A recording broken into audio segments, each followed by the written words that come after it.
Gore zaskia timu ya URAFC aha Businguzi erukutera timu ya Mbarara City FC gore ibirahari zero mu mpaka za Uganda Premier League zaterwa umuzana Ivan Ahimbisibwe umushweka cyo kubanza na Bruno Bunyaga wataho umuzano go mushweka cya kabiri.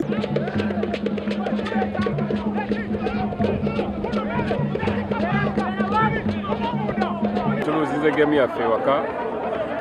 kitibali plan ya fe bategese kuwangula mpira naye mpira gwine ebyago we have lost and tunakuda ku drawing board kwetereza kusamba game da.